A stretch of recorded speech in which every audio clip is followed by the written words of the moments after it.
दर्शक महानुभावहरू नमस्कार। सूर्य खबर न्यूज नेटवर्कमा तपाईहरुलाई स्वागत छ। समाचार निकै महत्त्वपूर्ण भएकाले कृपया अन्त्यसम्म साथ दिनुहोला। यदि अहिलेसम्म हाम्रो च्यानलसँग जोडिनु भएको छैन भने सब्स्क्राइब गरी साथमा रहेको बेल आइकनलाई दबाई हामीसँग जोडिन नबिर्सनुहोला। सुरु गरौँ पहिलो र विशेष खबर अर्थात् मुख्य समाचार। भारतीय सुरक्षा संयन्त्रको पनि निगरानीमा दुर्गा पर्साई। नेपाल भारत सीमा नाका आजदेखि मंगलबारसम्म बन्द गरिने। बाबलुङमा पिकअप दुर्घटना हुँदा मृतक 2 जना मृतक भएको छ भने 1 जना अहिलेसम्म केही खुलेको छैन र बेहोस भएको अवस्था। विस्तारित बैठकमा तोसीमालाई बोल्न नदिएको भन्दै निशा डाँगीको आपत्ति र यस्तै समाचार हामीसँग रहेका छन्। हितेन्द्र देवको रिटमा अन्तरिम आदेश जारी गर्न सर्वोच्चको अस्वीकार। विप्लव सहितका नेताहरूले गरे निर्वाचनमा आयोग पुगेर सनखत। यी हुन् राष्ट्रपालले राखेका 10 एजेन्डा के छन् त यसबारेमा पनि हामीले बताउने छौं। जेनजीको रातो होइन नीलो क्रान्ति गरिरहेको तोसीमा कार्कीको भनाई र रवि लामिछाने छुट्न सक्ने 99% आज के भन्दैछ त अदालतले यसबारेमा पनि जानकारी दिनेछौं। रवि लामिछाने, जीबी राई र छविलाल जोशीको बारेमा पनि आज अदालतले केही कुरा बताउने भएको छ। त्यसबारेमा पनि तपाईहरुलाई हामीले विस्तृत रूपमा जानकारी दिनेछौं। त्यसैले समाचार निकै महत्त्वपूर्ण छ, कृपया हामीसँग जोडिन नबिर्सनुहोला किनभने समाचार उत्तिकै महत्त्वपूर्ण भएकाले तपाईहरुलाई हामीले भनिरहेका छौं। किन भारतीय सुरक्षा संयन्त्रको पनि निगरानीमा परेका छन् त दुर्गा पर्साई भन्ने सन्दर्भबाट पहिलो र विशेष खबर सुरु गरौं। भारतीय सुरक्षा संयन्त्रको पनि निगरानीमा दुर्गा पर्साई। जसर्थ फर्काउने उद्घोष सहितको आन्दोलन घोषणा गरेका दुर्गा पर्साई भारतीय सुरक्षा संयन्त्रको समेत निगरानीमा परेका छन्। भारतको 12 गुप्तचरी निकाय र रिसर्च एन्ड एनालाइसिस विंग रङले पनि उनलाई गतिविधि बारे र उनको गतिविधि बारे भारतले निकै चासो दिएको छ। पर्साईको गतिविधिले भारतको सुरक्षामा समेत चुनौती थप्न सक्ने भन्दै भारतले निगरानीमा राख्ने उच्च स्रोतले पुष्टि गरेको बताएको छ। नयाँ दिल्लीबाट शुक्रबार बेलुकी काठमाडौँ फर्किने क्रममा उनलाई भारतीय अध्ययगमनले केरकार समेत गरेको छ। अध्ययगमनमा अधिकारीहरूले उनलाई होल्ड गराएको जानकारी समेत दिल्ली स्थित नेपाली दूतावासमा पुगेको थियो। त्यसपछि भारतका लागि नेपाली दूतावास शंकर शर्माले भारतीय अधिकारीहरूसँग छलफल गरेका थिए। करिब 40 मिनेटपछि बल्ल पर्साई स्वदेश फर्कन पाएका थिए। उनी नेपाल एयरलाइन्सको उडान नम्बर RR1 218 नम्बरबाट काठमाडौँ आएका हुन्। किन यसो गरिरहेको छ त दुर्गा पर्साईमाथि भारत? पर्साईको सोमबार नेपाल एयरलाइन्सकै विमानस्थल मार्फत त्रिभुवन अन्तर्राष्ट्रिय विमानस्थल हुँदै दिल्ली गएका थिए। त्यसबेला समेत उनलाई भारतीय प्रस्थानमा अनुमति दिने नदिने बारेमा पनि विमानस्थल अधिगमनले कार्यालयले पनि गृह मन्त्रालयसँग सोधेको थियो। त्यसबेला कानुन अनुसार जे हुन्छ त्यही गर्न मन्त्रालयले निर्देशन दिएको थियो। विमानस्थल अधिगमनले मन्त्रालयसँग सोध्नुको कारण भने 17 सेप्टेम्बरमा उनले भारत जान गरेको तयारीसँग जोडिएको थियो। त्यसबेला उनले आफू सहित 4 जना भारतीय नागरिकहरूसँग जान लागेको टिकट काटिसकेको बताएका थिए। तर काठमाडौँको भारतीय दूतावासका अधिकारीहरूले उनको भारत भ्रमणलाई लिएर नेपाली पक्षसँग चासो जनाएको थियो।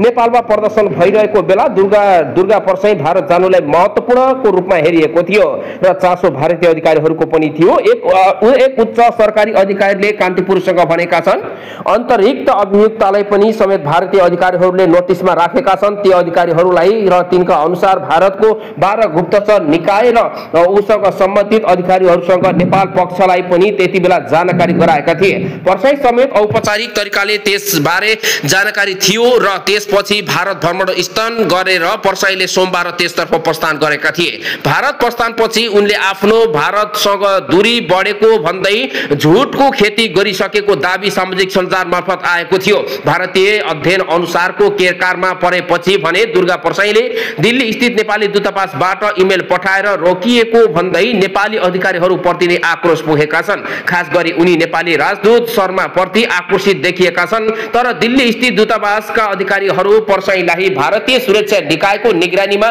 राखेको बताउँछन्। दूतावासका एक अधिकारीले भने उनी भारत आएको जानकारी पाएपछि थप निगरानी बढाइएको रहेछ।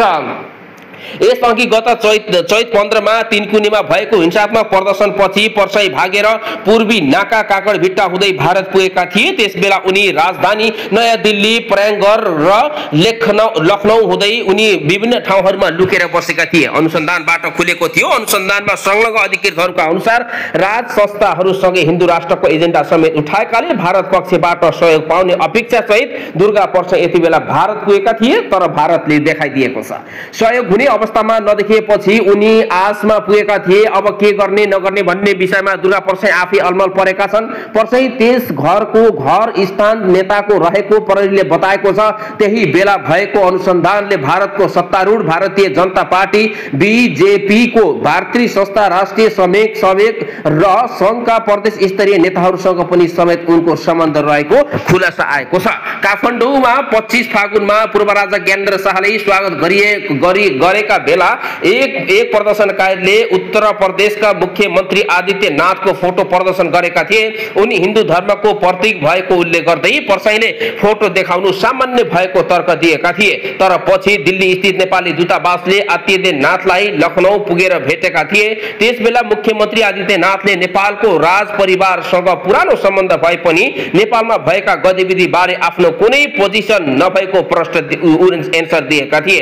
पूर्व प्रधानमन्त्री शेरबहादुर देउवाले समेत त्यसबेला सार्वजनिक कार्यक्रममा आदित्यनाथले नेपाली जनताले जे चाह्यो त्यही हुन्छ र म राजा ल्याउने पक्षमा छैन भनेर आफैले भन्नुभएको कुरा स्मरण गराएका थिए। त्यतिबेला परसाईको गतिविधिलाई लिएर तत्कालीन परराष्ट्र मन्त्री आजु राणा देउवाले समेत भारतीय समकक्षी एस जयकुमार र भारतीय राजदूत नवीन श्रीवास्तवसँग पनि चासो राखेकी थिइन् र पछि नेपाल प्रहरीले परसाईलाई भारतको आन्तरिक गुप्तचर निकाय इन्टेलिजेन्स ब्युरो सीआईबी र आईजीपी सँग पनि सहयोगमा पक्राउ गरेको थियो। पछिल्लो पटक चाहिँ भारतीय टेलिभिजन एनडीबीटीले पनि सरकारी अधिकारीहरूलाई उद्धत गर्दै परसाईको गतिविधिसँग भारतलाई कुनै सरोकार नरहेको उल्लेख गरेको छ। अब के गर्ने के नगर्ने भन्ने विषयमा दुर्गा परसाई अल्ल टल्ल परेका छन्। सबै कुरा अब उनले के गर्छन् त्यो भने हेर्न बाँकी नै छ। प्रचण्ड महाधिवेशनपछि नेतृत्वमा रहँदैनौ माधव कुमार नेपालको भनाई। एक दशक भन्दा बढी लामो समयदेखि आफूले राजनीति गर्दै आएको, अब आफू कुनै पनि काम यस्तो इच्छा शक्तिले होइन, अब आफूले नगरे पनि अब पुस्ताहरूलाई हस्ताक्षर गर्नुपर्ने माधव कुमार नेपालको भनाइ छ। प्रचण्डले दुवै अध्यक्ष बस्यौं र बसिरहेका छौं, तर हामी महाधिवेशनपछि दुवैजना हट्ने बताएका छन्। 10 वटा वाम घटकहरू बीच यसै साता पार्टी एकता भएको छ। यो एकता प्रक्रियामा माओवादी केन्द्र र नेकपा एकीकृत समाजवादी लगायतका वाम घटकहरूसँग जोडिएका छन्। जेनजी आन्दोलनपछि राजनीतिक दलहरूमा पनि नेतृत्व परिवर्तन लगायतका विषयहरूमा उठिरहेको बेलामा कम्युनिस्ट पार्टीहरूले नयाँ खोलेको मोर्चाबन्दी पुरानै पार्टी र नेतृत्व निरन्तर गरेको भन्दै यति बेला रुष्ट भएको छ। त्यसै सन्दर्भमा अहिले नयाँ बनेको नेपाल कम्युनिस्ट पार्टीको संयोजक तथा तत्कालीन नेकपा एकीकृत समाजवादीका अध्यक्ष माधव कुमार नेपालसँग डे टु डे खबरले पनि केही जानकारी लिएको छ। 10 वटा कम्युनिस्ट पार्टीहरू मिलेर नेपाली कम्युनिस्ट पार्टी नाम दिएको छ।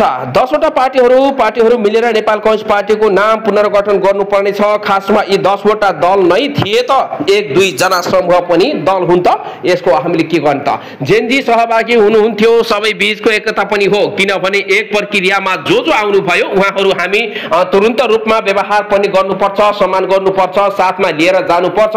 त्यसो हुनाले मूलतः 2 वटा पार्टीले पहल गरेका हुन्।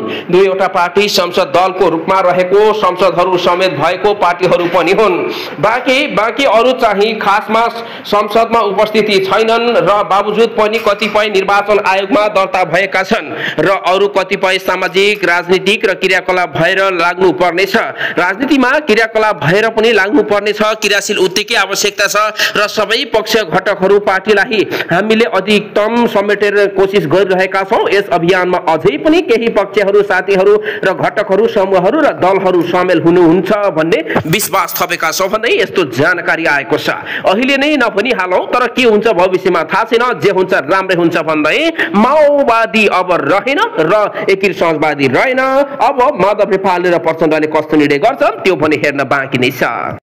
नेपाल स्काउटको निर्देशन नियुक्ति प्रक्रिया रोक्न माग गर्दै धनरा र विवाद उत्कर्षमा पुगेको छ।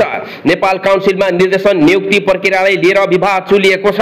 नेपाल काउन्सिल शुद्धिकरण अभियान समितिले शनिबार कार्यालय परिसरमा धरना दिएर नियुक्ति प्रक्रिया तत्काल रोक्न माग गरेको छ। समितिले धरना दिइरहेको बेला कार्यालयभित्र सर्ट लिस्टमा परेका उम्मेद्वारहरूको अन्तर्वार्ता चलिरहेको थियो र धरनाको क्रममा प्रदर्शनकारी प्रहरी बीच धक्का मुक्की समेत भएको थियो। शुद्धिकरण समितिका संयोजक देवदूत अधिकारीले पनि बहलवाला निर्देशक हुँदाहुँदै नयाँ निर्देशकको लागि भ्याकेन्सी आह्वान गर्नु गलत भएको उनको भनाइ छ। प्रमुख आयुक्तको विषयमा पनि अदालतमा मुद्दा विचाराधीन रहेको निर्देशनमा नियुक्त गर्न नमिल्ने तर्क दिएका छन्। अधिकारीहरूले निवर्तमान तथा युवा तथा खेलकुद मन्त्री तेजुलाल चौधरीले निर्वाचित प्रमुख आयुक्तलाई निलम्बन गरेर चौधरीकै विद्यालयमा स्काउट पढाउने शिक्षक देवराज घिमिरेलाई प्रमुख आयुक्त बनाएको आरोप लागेको छ। उनले स्काउटसिप भित्र विस्तृत रूपमा हेर्ने हो भने घटकहरू के भइरहेको छ भनेर अहिलेसम्म जान्न नसकेको र यो सबै आयो भने आफूहरू त्यही हिसाबले उत्रिने बताएका छन्। तर पनि के हुन्छ अहिलेसम्म थाहा छैन।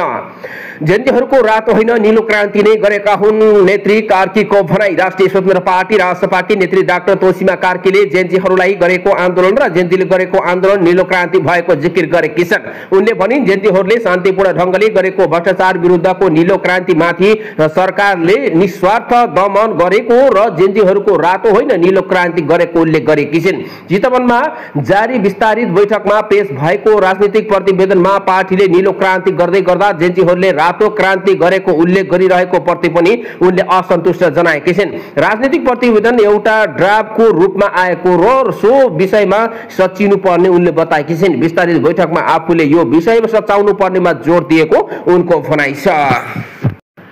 बागलुङमा पिकअप दुर्घटना हुँदा एकजना घाइते भएका छन् भने एकजना मृत्यु भएको अवस्था खबर आएको छ। बागलुङको ढोरपाटन पिकअप जीप दुर्घटनामा परि मृत्यु र घाइते हुनेको पहिचान नखुलेको बताइएको छ। शुक्रबार राति 10 बजे बुर्तिबाङदेखि ढोरपाटन जाँदै गरेको ग3 3819 नम्बरको पिकअप ढोरपाटन नगरपालिका 8 र 9 को सिनाना ध्वाचितमा दुर्घटना हुँदा ढोरपाटन नगरपालिका 7 का 23 वर्षीय राजेन्द्र अधैयाको मृत्यु भयो। दुर्घटनामा ढोरपाटन नगरपालिका 9 का गाडी चालक 27 वर्षीय दिल बहादुर विक र वडा नम्बर 7 का 24 वर्षीय बसन्त अधै घाइते भएको इलाका प्रहरी कार्यालय बुर्तिबाङका प्रमुख प्रहरी निरीक्षक तिलक मानन्दरले जानकारी दिएका छन्। घाइते चालक विकको बुर्तिबाङ अस्पतालमा उपचार भइरहेको र घाइते अधै घर फर्किन नसक्ने अवस्था रहेको बताइएको छ। पिकअप बुर्तिबाङ ढोरपाटन सडकबाट करिब 60 मिटर तल भुल्ची खोलामा खसेको प्रहरी निरीक्षक मानन्दरले जानकारी दिएका छन्। उनले भनेका छन् अहिले दुर्घटनामा परेका